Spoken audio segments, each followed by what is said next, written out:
So welcome back to Castle Malwood for another look from a construction perspective in terms of your organisation, Fire Door Experts.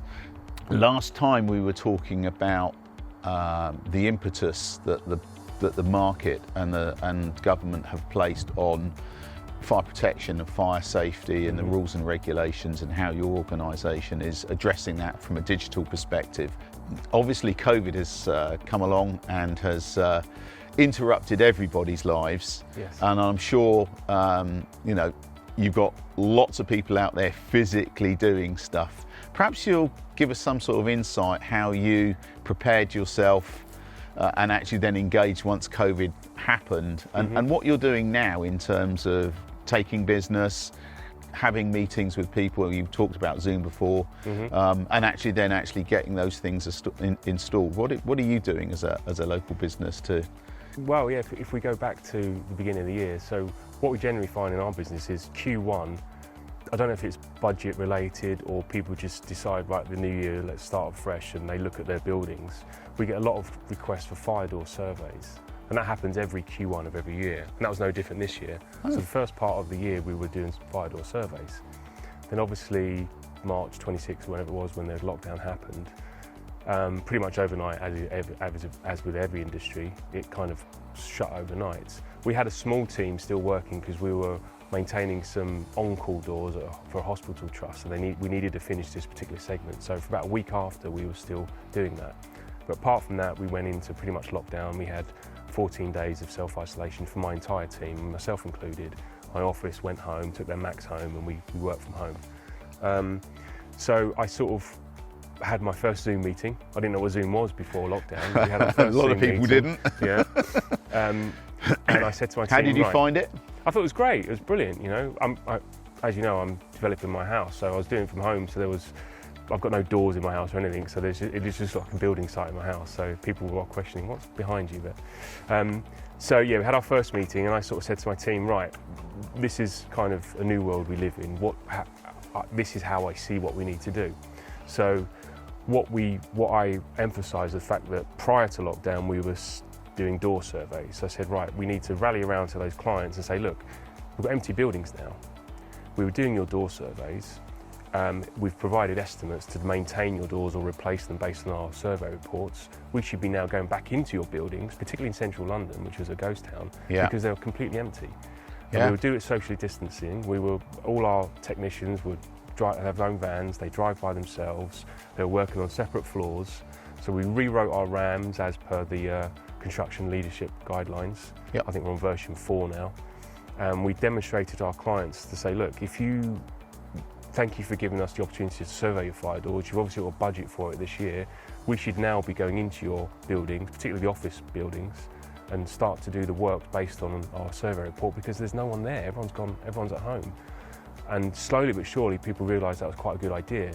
They should be focusing on their fire doors now because the buildings were completely empty. It's funny you should say that. And just relate that to a situation that we found ourselves in, is that you're right. There were projects that people were thinking of doing or just about to start, and clearly the necessity to conserve cash was massive across the whole industry, because actually we didn't know where the end of this was. It was just this horrible thing that had descended on us, and of course we're in a better situation now.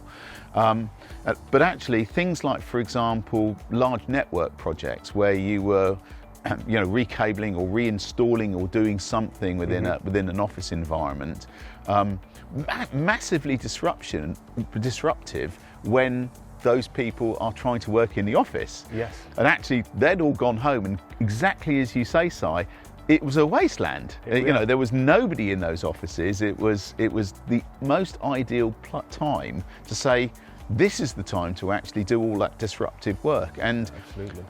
Slowly but surely, organisations came back and said, actually, and in some cases, some organisations said, actually, at the end of the year, we were planning to do this and have got the budget for it, and actually we'll pull it forward because it's a sensible thing to do. So that's really interesting, but completely and utterly expected. Yeah, so we pushed that, and then secondly, a similar sort of vein is we were saying to those clients pre-lockdown that had expressed an interest in a door survey to say, same thing, your buildings are empty now, we should be going in there and surveying them. So not only did we start to have a small trickle of teams going back after that 14-day quarantine period to work on the doors we've already surveyed, but I had my contracts manager and a couple of my surveyors surveying empty buildings for the next lot of fire door maintenance works.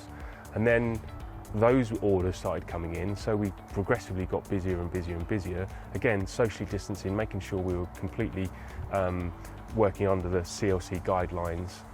So in terms of our business, the first 3 or 4 weeks were pretty quiet, and then we had a skeleton crew go back, and we've just got busier and busier and busier, and now we're at full capacity again. In those early days of the construction lockdown, you know, there was an awful lot, there's quite a lot on TV, to be perfectly honest with you, about how it's really, in a lot of cases, people, you know, lifting heavy things, doing things, it was almost an impossibility to give people the opportunity to even socially distance at 2 meters. Tell me a little bit about that. Did you find that? How did you get round it? Yeah, on the maintenance side, unless we're replacing a door, it's minimal manual handling. You know, we're replacing hinges, fire strips, easing and adjusting. On the door replacement side, it's different because doors can get heavy. We've got various trolleys and mechanisms we can use to lift doors. We've got one project at Heathrow where we had to demonstrate that we've got some riser doors which are lifted off the floor. Right. So we had to demonstrate, we built this come up with this technique, this device which is like a platform. So you put it on this platform first before you put it onto the hinges. So it's essentially a one-man operation rather than two. So we adapted that in terms of how we assess the risks, and we come up with a way of managing to install the doors as a one-man job instead of a two-man job. That's okay. Directly because of COVID? Directly because of COVID, okay. Yeah. Normally it's a two-man job. You're either end of it and you're holding it, but some of the doors we can't do because when you get to the higher rated 90-minute, 120-minute doors, they're really heavy. So we can't do that that's a two-man job. So we haven't done any of those sort of installs. Right. But the most doors are either 30-minute or 60-minute. And again, just an interesting insight there is that how does that impact an organisation that needs the door in an existing environment? That at this point in time they have a fire risk, which is that seen as greater or lesser? Interesting evil? question. I mean, another initiative we launched over the lockdown period was a maintenance scheme. So instead of sort of surveying your doors, telling you what's wrong with them, and then waiting 6 months to get an order, we'd scrub around that and we'd survey your doors as we'd work on them based on the schedule of rates. And what the clients can get in return for that is like a 3-year contractual period where we maintain it over a period of 3 years. So in answer to your question, you only have a certain amount of budget. You don't have an infinite amount of money to spend on fire doors, but so long as you have got an active plan in place to maintain or replace your doors over a certain amount of time, you're fulfilling your obligation as a building owner or responsible person to maintain your doors. Example, we work in a hospital in London and they've got a 5-year plan to maintain or replace their fire doors. After 5 years, they're knocking the building down. Wow. Yeah, but they're still putting that in place. But they don't have all that money up front to do it in 5 minutes. It's a 5-year plan. Yeah. So it's impossible to do everything at once all the time. So yes, you might have a fire door that's non-compliant. Are you doing something about it? Yes. Is it happening today? Perhaps not, because we've got to make it, we've got to install it, we've got to maintain it. It doesn't happen immediately. As long as you're doing something about it. That's really interesting, Si. We've almost got to the end of this segment, but give me, what's been the most challenging thing during COVID in terms of operating your business? I think probably getting used to the new world we live in. I think we've adapted really quickly. A lot of our teams work together. We have two-man buddy systems. So we work for a local authority in a northwest London borough, and it's one of their site rules is you have to have two people working together in the same block because of the nature of the unfortunate nature of the people that work in those blocks. That's been really challenging because they can't work together. They can work on one end of the building, either end, but they can't work together next to each other. So that's been really challenging. So we've had to phase the works a bit sympathetically in terms of how we get the guys on site. They can't travel together, so that's been the biggest challenge in terms of maintaining that social distancing.